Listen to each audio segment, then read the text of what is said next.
Good evening. Welcome to Live United. Living United, hearing about all the great things happening here in the Monadnock region that make a difference in the lives of our citizens. And today I have some really interesting guests for you. I can't think of a better way for us to acknowledge our veteran families out there than by inviting into the show today Paws to Serve. And I'd like to welcome Lisa Rader and her special friend, Sarge, who are joining us from Paws to Serve.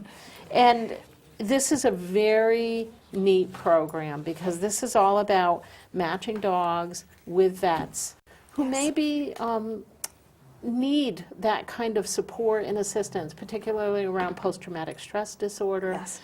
And other health issues that they may have when they come back into our communities. So tell us a little bit about how you got started with all of this, Okay. Lisa. Well, thank you for having us on, and I'd like to thank all of our veterans, of course, for their service, because if it wasn't for them, we wouldn't have our freedoms and we wouldn't be the great nation that we are, because they are the backbone and the heart and soul of this nation. I have always loved dogs since I was a little girl. I didn't have any brothers or sisters. I had a dog. So I've always been an animal lover and you know, always looking out for stray birds, dogs, whatever. So I've been involved in dog rescue since 2008. I lived in Florida, where it's particularly bad for stray animals and dogs winding up in shelters and being euthanized.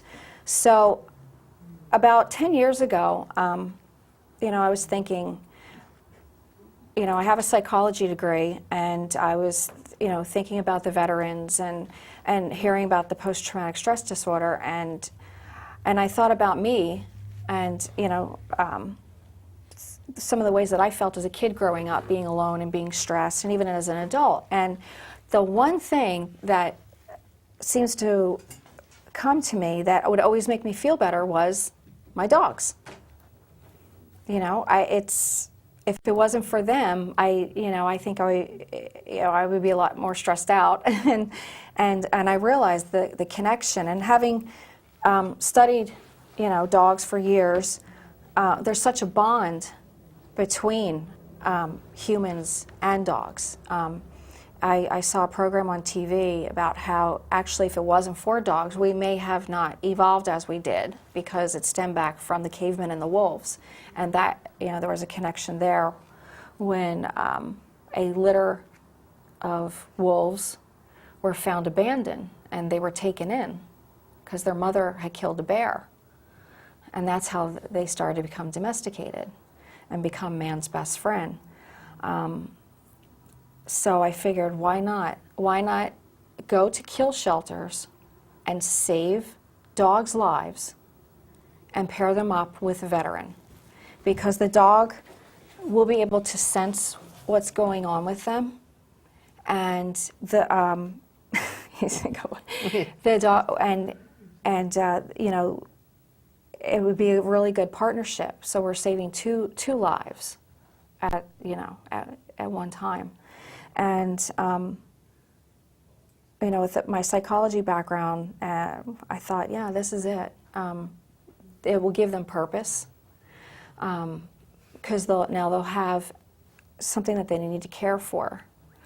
But it also helps them because they can talk to the dog. They can say whatever they want to say that they may not feel comfortable saying to a family member about what happened over there, for fear of being misunderstood or, oh my God, you know.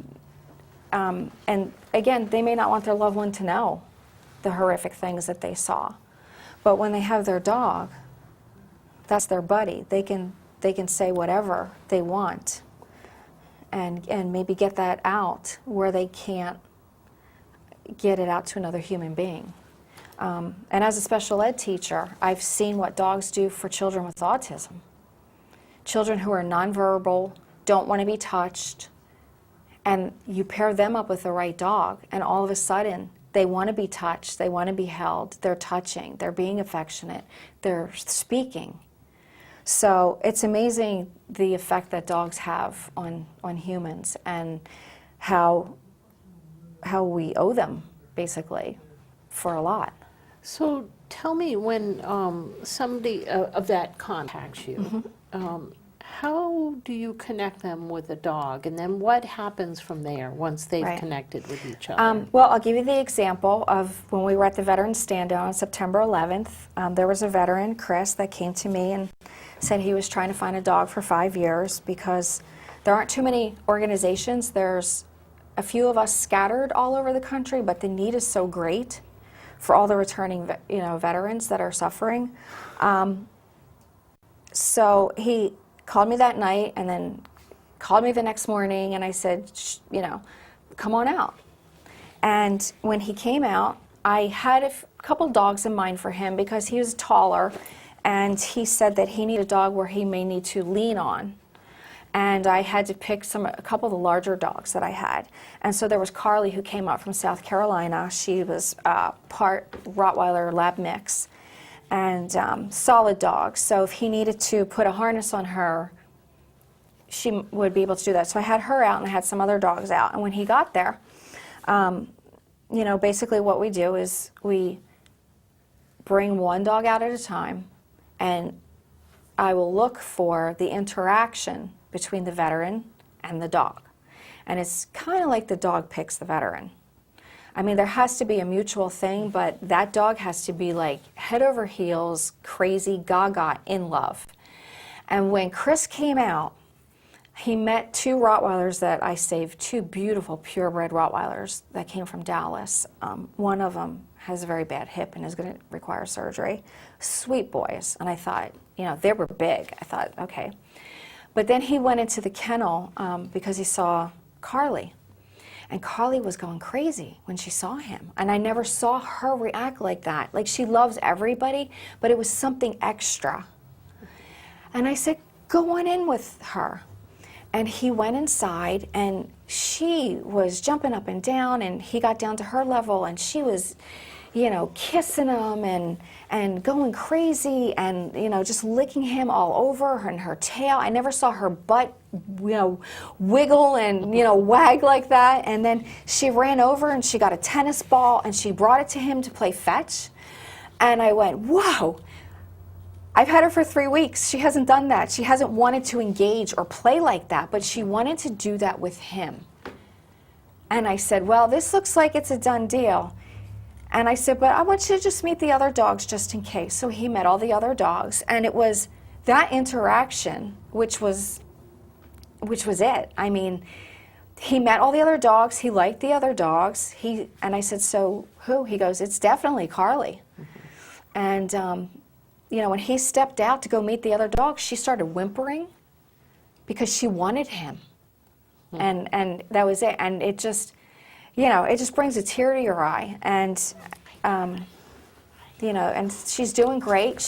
Get down. She goes everywhere with them, goes to the stores, and they're going to start training soon. But it's that connection.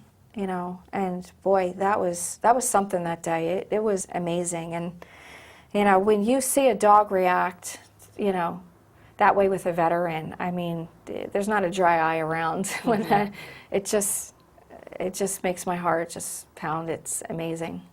Now, they become service dogs. Yes. To the vet. So how do they begin to train with each other, and what makes them unique as a service dog to the vet? Okay.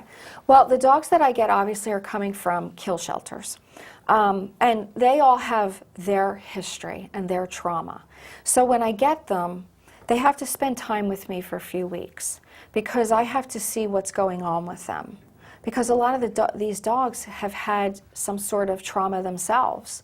They were starved, they were neglected, they were abused, whatever. So I have to, for 3 weeks, maybe a month, interact with them and kind of rehabilitate them, getting them used to the fact that you're safe, no one's going to harm you, you're going to have a nice place to sleep and a fluffy pillow and all the frozen marrow bones you want, and the best food and the best of everything.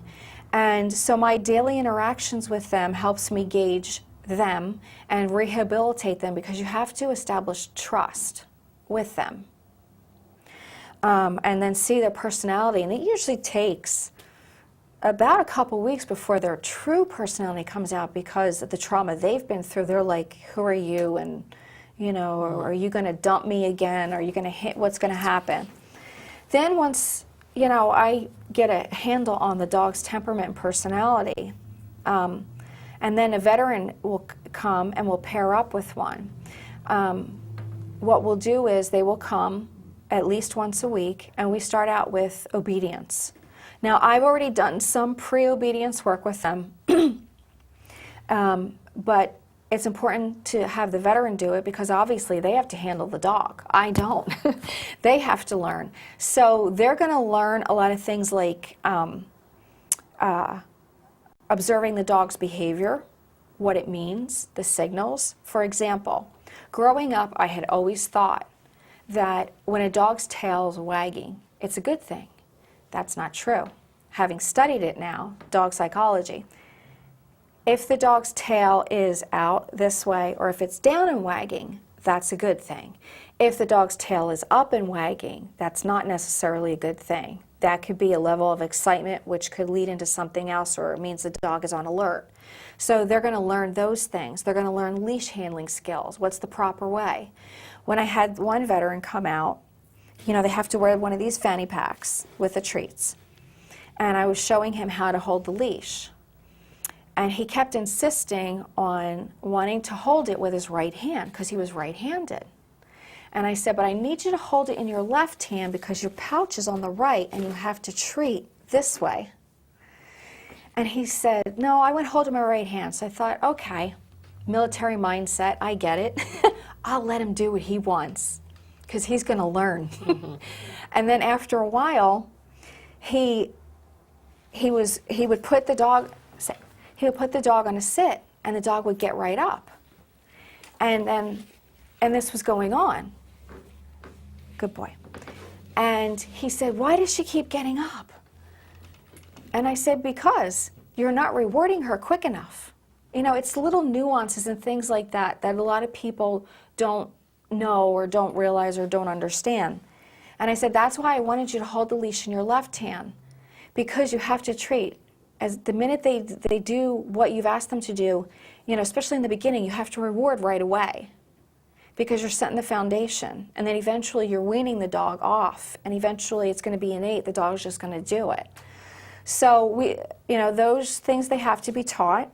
And once we get the basic obedience down, then they're going to have to take the Canine Good Citizenship test, which is given, the certificate is given by the AKC, and there's a criteria of things that the handler, the veteran, and his dog have to do. And then once they go through that and they pass that test, then we go out into the public areas, you know, Walmart, wherever they have to go, and we work on the dog's behavior and handling the dog in the public situation. For example, a lot of the dogs that come up from the South, particularly Florida, most of the homes are on like one level, and there's no stairs. So we have to teach the dogs about going up and down stairs, and it's really funny when you see the dog for the first time. You know, going up isn't as hard as when they come down. It's like, oh my God, you know, and you have to teach them that. Or being in Walmart and having a shopping cart go by, because a lot of these dogs have been on the streets. They haven't been taken for a ride in the car or to the store. So we have to get them used to all of that. And we have to get used to the veteran handling them. And then you're dealing with the veteran also in that environment with the crowd situation where they may feel uncomfortable. And You so know, it's I was just going to say, I imagine it's almost a symbiotic relationship in some way, because so many of our vets oftentimes return, and they may not be comfortable in certain situations, or they may have some physical abilities that have been affected, Right. and they may be struggling with stairs or things. Right. And noises and all of those kinds of things. So it almost becomes they're both learning, but when you're directing your attention to really the dog, Right. In this case, and you sort of forget about yourself in a Right, way. And, right. Yes. So it's a very interesting It is. dynamic, I imagine, that goes on. Right, and when they see that their dog is handling it, then it helps them, and they feel better about themselves because they're part of that, and it's also helping them deal with that. One of the veterans that I spoke to, I had asked him, I said, why do you need this dog? And it was in the newspaper article that covered us, and he said, they don't untrain you, which I find that so profound. And I said, well, what do you mean by that? He said, well, because you're over there and you're being shot at, and there's mortars and there's rockets all day, every day. He said, and you're going out on a mission. He said, and you're trained to look at everything you see. He said, for example, you're coming down a road in your Humvee, and there's a trash can. And the top of the trash can is faced towards the road. That's a bomb.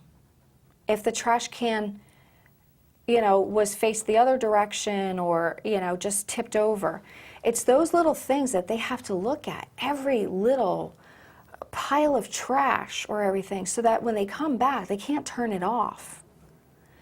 And if they've experienced a bomb and things like that, then they'll be looking. So what you and I might see, a tipped over trash can, think, oh, nothing. It could send that veteran into distress. And like with the animals of, dealing with all of these things too, they have to learn as well that, that's okay. And the veteran has to learn that's okay. It's not going to hurt you. Now, do the dogs at all end up helping them with so they help them with the mental health issues Right. in particular. Do they help them with any service needs? Say they do have a physical challenge. Mm-hmm.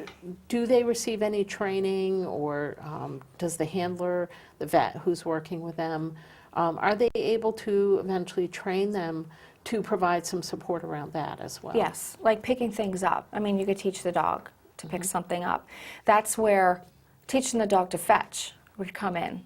But instead of fetching the ball, it would be, I drop my keys, fetch my keys. Things like that. Right now, because we're new and we're starting out, Sarge, come here. We are dealing with primarily post-traumatic, or if, in the example of the one veteran, he needed a strong dog because he has PTSD, traumatic brain injury, and some spine issues where his leg might give out. So his dog is going to have a special vest that's going to have like a handle, so that if he feels like he's going to lose his balance, he can hold on to her. That's great. To help him. So we got Sarge here. This And is Sarge Sarge. is just a beautiful, beautiful dog. Yes. And I understand you have 17 Well, dogs. six dogs are mine, and Yeah. I have 11 dogs, and I only rescue Rottweilers, Pit Bulls, and German Shepherds. And those are all the dogs that are being trained to be put into service with the Yes. vets. Yes. So you have 11 dogs right now then Right. that are available for matching with vets. If a veteran wanted to reach out to you right now, or their family, is their Right. family also? Yes. Because say the vet, Anybody. say the person's still overseas. Exactly. So a military family sometimes needs the same kind of support, because when you're talking about, you have the pre-deployment, the deployment while they're overseas, and then you have the post-deployment when they Right. come back. And it can be challenging Yes. for a family even to go through this cycle. Right. So military families can reach out. A person who's actively serving or may have been or is now a Yes. vet can reach out. How would they connect with you? They can reach us by calling. We are on Facebook. We don't have a website up yet, we have the domain, but we don't have the website up because, you know, everything is based on donations and funding. So, you know, we're just starting out and it's kind of slim right now. So they could call or they could reach me at Paws to Serve, all one word, at gmail.com. Even if it's a friend of the family, it doesn't matter. Just reach out to me because if there's any way that I can help. One of my long-term goals is to get some land, build a kennel, and not only have dogs for veterans, but there's another problem for the active duty that I would like to be able to assist with. On Facebook, we network a lot of dogs. That's how I find my dogs from the various shelters and the shelters that I've worked with down in Florida. And you'll see veterans going to be deployed. They have to give up their dog, or not a veteran, but you know, active duty has to give, you know. And I'm like, why should they have to give up their dog? So they're scrambling, and I'm like, what? Sometimes the family won't take the dog. And I'm thinking to myself, if I had a kennel, I could take their dog for them and maybe put it with a foster family. Because when they come back, they're going to need that dog more than ever. They shouldn't have to take it to a shelter or give it away. So I want to be able to help with that as well. And if we get this kennel built and, you know, this facility that I want, everybody that I employ will be a veteran. I'm not going to hire anybody else. I want all veterans working. So I have a multifaceted project. So you've really got dreams and hopes for the future here. Yes. So people can reach out through Facebook. They can contact you via the United Way also. Yes. Because we have your contact information. Yes. So people, audience, you can feel free to contact us at 352-4209. You'll probably get Nikki on the phone first. She can certainly direct you, or you can ask for me, Kelly Steiner, and I'm happy to assist you in helping find Lisa and perhaps Sarge. Right. Sarge needs a veteran. He's Sarge a is love bug. currently looking for a vet partner get to or him. his family. Yes. Do you know much about Sarge? No. Just from what I've observed, you really don't know the history of a lot of the dogs that come out of the shelters because they were found as strays. But from having him, he loves everybody. Which for a service dog, you may not necessarily want him that way, but you can rein that in with the training. But it's good if a dog likes everybody and he gets well with other dogs, and you can see he is a funny dog. He's a silly dog. He looks very macho, but he has a Chihuahua bark. But he just loves everybody and everything, and he just wants to hug. I mean, he loves to hug. So he if you're upset, he comes over and he leans into you. And he loves going in the car. He loves to eat. He loves to do things for you. He likes to work. I really want to encourage people out there, if you know a vet or you live with a vet or you're a family member, really think about whether this is an opportunity for you to perhaps work and have something that supports your work around PTSD. And maybe it's sometimes hard to reach out to another person, but as Lisa so eloquently talked about at the beginning, really having someone you can talk to, someone who supports you and unconditionally can love you. You know, a dog is amazing with that. And I'm assuming you have certain criteria around really adopting a dog, right, and being matched with a dog. Yes. That you've got to have the proper home and the ability to go through the training. Right. I'm assuming you don't, right, just adopt out. So no. You're not only making a commitment to yourself, but you're making a commitment to a beautiful animal like Sarge here. who you can just see is very relaxed at this point, and he's resting on my feet.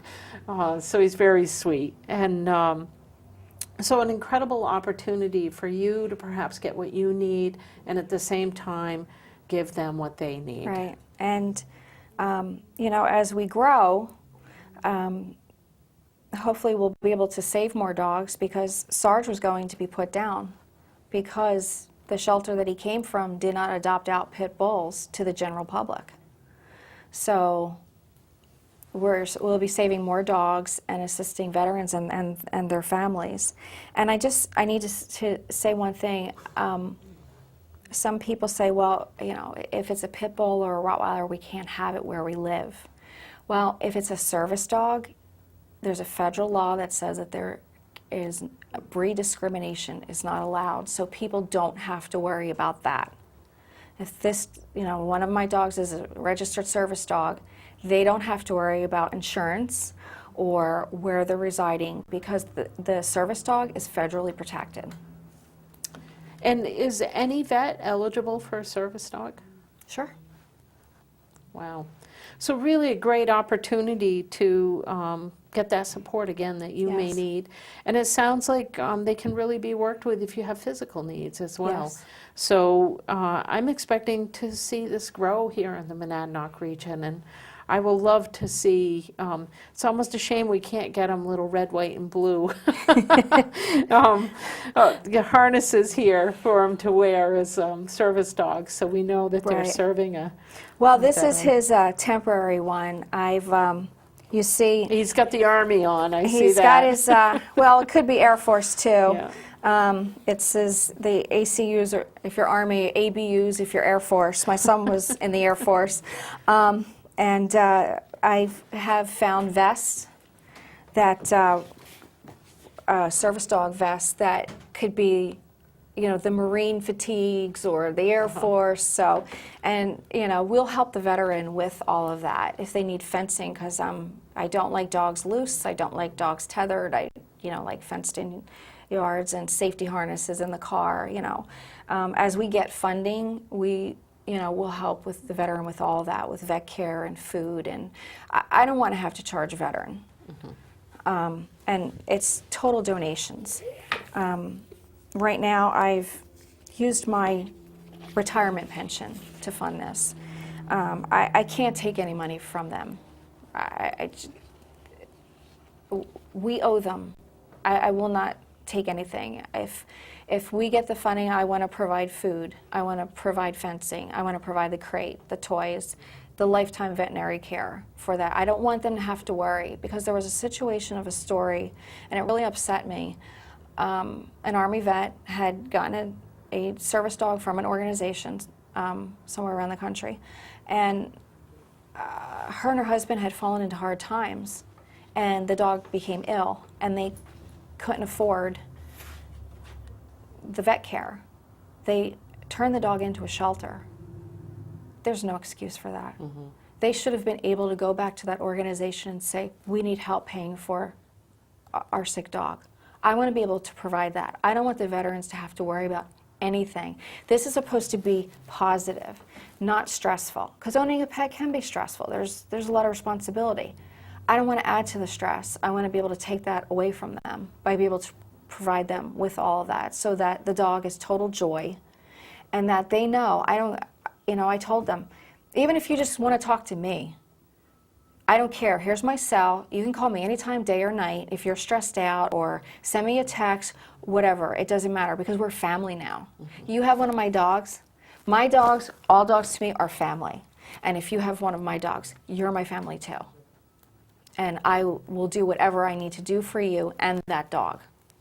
So you're really really doing some great work out there, Lisa, and you know, I hope our audience can feel your passion around this. You know, I'm seeing it sitting here with you, and certainly Sarge benefits from that passion, although he looks pretty relaxed right now. He's a spoiled boy. I take care of them very well. Yeah. I'm curious whether any of the dogs can sense whether they're trained to begin to sense almost with a person when they may be experiencing some kind of trauma or can help them avoid a situation at all. That's why that bond between the veteran and that dog is critical. And if they have that bond, the dog will be able to sense things. And I will give you a personal story. My son Christian had his dog Trina. She was a blue-nosed pit bull like him, but she was all, like he's gray, she was more of a blue. She was beautiful. Her name was Trina. I said that was my granddaughter. And and he says yes. And dogs are so intuitive and so smart and have such gifts that we don't realize it. In September of 2011, I was diagnosed with breast cancer. For the 9 months prior to that, Trina kept sniffing my breath, and she kept sniffing in the exact spot where the tumor was. So they smell the chemical changes in your body before you realize you're going to have an anxiety attack, a panic attack, or any other kind of, people with diabetes. Dogs detect because they smell the chemical changes in our body. So, of course, if there's that bond between the veteran and his dog, that dog is going to sense from the body language of that veteran, and there will be chemical changes in your body because it has to do with your neurotransmitters and everything when you're going into stress. The dog will sense it. Oh, he's such a ham. I can see that. He has no shame, sorry. It's going to be a star someday there, Sarge. He's so funny. And you see the joy he just brought to us by what the silly things that he does. That's what it does for a veteran. Because when I talked to Chris with, on the phone, and he's got Carly, and the son took one of the other dogs for just adoption, but is also going to train as a service dog as well, because I want them all trained. And they'll call me on the phone, and they'll just to hear them, the joy. Oh, guess what they did today? You'll never guess what they did today, because they're funny, they're comical, and they sent me a video of Champ, who you met at the stand down. He was actually sound asleep on the floor, and I told them to make the Kong rubber toys. I taught them how to make Kong parfaits, where you chop up carrots, you put peanut butter, carrot, layer it, and then freeze it, and the dogs will work on it for a long time, especially if you have to go out, and if you can't take the dog, it keeps them busy. And Champ was actually laying by Chris's feet, and the Kong was faced towards Champ's mouth, but Champ was asleep. But when Chris moved it, in his sleep, he started licking it. And I said, "Are you serious? Is he?" He goes, "He's asleep doing that." And it's great because they're getting to smile and laugh with these dogs, and they go hiking several times a week, and that's getting the veteran out. He goes to the store more often because he's taking her, because she's like, she's the star over at Market Fresh. So it's really good. It's really positive and uplifting. And we've had the good fortune to be able to actually pet and have Sarge licking our hands and things. But I know most service dogs, they really encourage you not to be petting them, because you're really trying to have that connection be between the person that they're serving and them. Right. So I do want to remind you, public, that when you see a service dog out and about, that you're encouraged not to pet them, because they may be in training and they may want to lick you and be with you. And the other thing that's important is I'm a proponent of all dogs being on a leash, because if you are out with your service dog and someone's dog is loose, that presents a problem. You don't know what's going to happen. So, people need to be mindful of the other dogs that are out there. That if you're out with your dog and there's a service dog or any dog, I just really push for people having their dogs on leashes. And I think we've had some experiences recently, even with some of our own staff experiencing that, where their dog was on a leash but another wasn't. Right. And like you said, you never know what's going to happen Exactly. with that. So good reminders, great opportunity. The other thing is, do you need volunteers at all? People that will come out at all and work with the dogs, or is that really between the handler and you and the dog? No, I would love for volunteers to come out because it's just me and there's 11 dogs. And then I have my 6. Yeah. So they would get more interaction with, and then I could, basically if volunteers came out, we could kind of like have like a group class and get, the dogs even more prepared for when the veteran comes. And, we can always use stuff, blankets, things like that for them. Dog food. Yeah, they're on a grain-free diet, and they get a special supplement. I mean, because I believe, like with humans, what you put in your body is, and given that they don't have a long lifespan like we do, the best way to avoid vet bills is to, Be proactive. Exactly. So really an opportunity for people to donate, Yes. because you certainly will accept either goods donation, financial Yes. donation, Yes.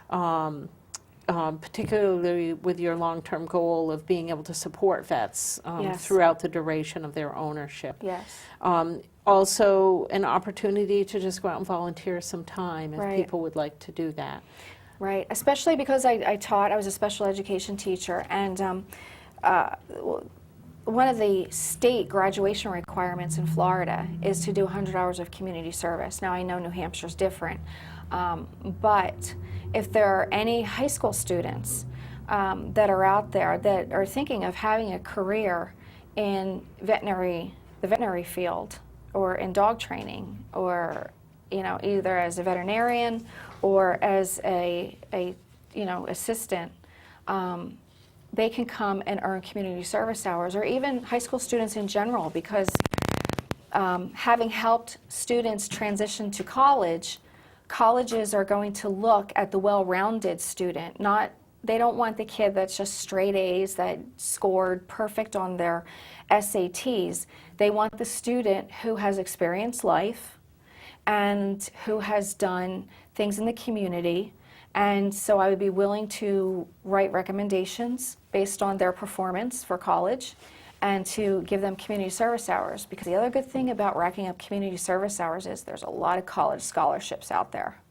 For sure, and I'm well aware of that, having just had a daughter who's now in her Right. sophomore year, and community service makes a big difference. Yes. It is a requirement for students, so here in New Hampshire. Mm-hmm. So great opportunity if they Yes. love dogs to learn both about the people that are serving our country and Mm-hmm.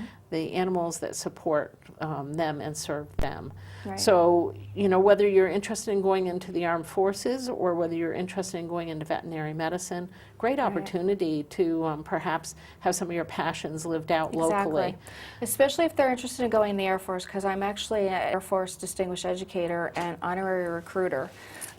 Several of my students at the high school that I taught at are now in special operations and security forces, which is what my son was in. So, and the Air Force paid me, not paid me, but paid for a group of teachers. We were the last group to go. Out of over 2,000 teachers, 22 of us were selected.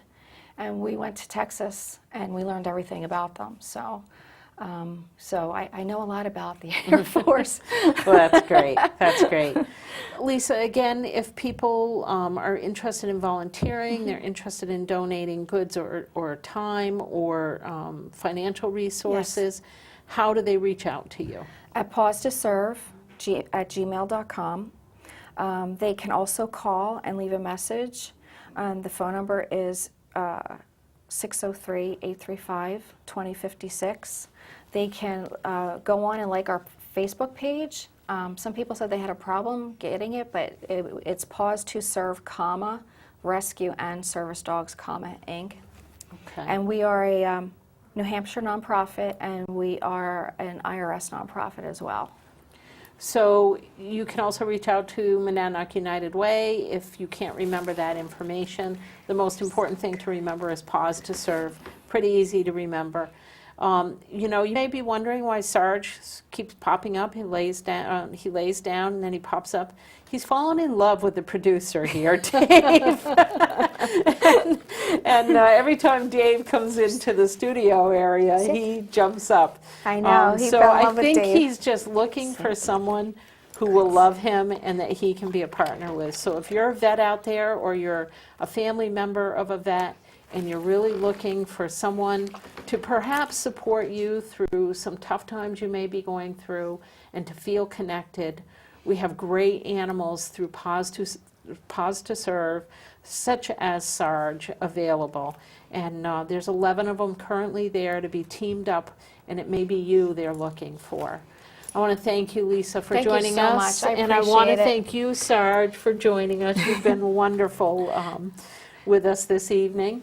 And I want to thank you, audience, for joining us. We don't often get to see wonderful services like this. And as Lisa mentioned at the top of the show, this show is really about our veterans out there. And I can't think of a better way to acknowledge all they do to serve our country and serve us as people here in the Monadnock region and across the United States than having Paws to Serve here on Veterans Day.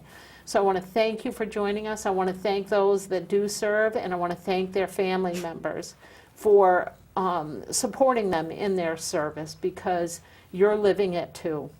So thanks for joining us. We hope to see you again next week.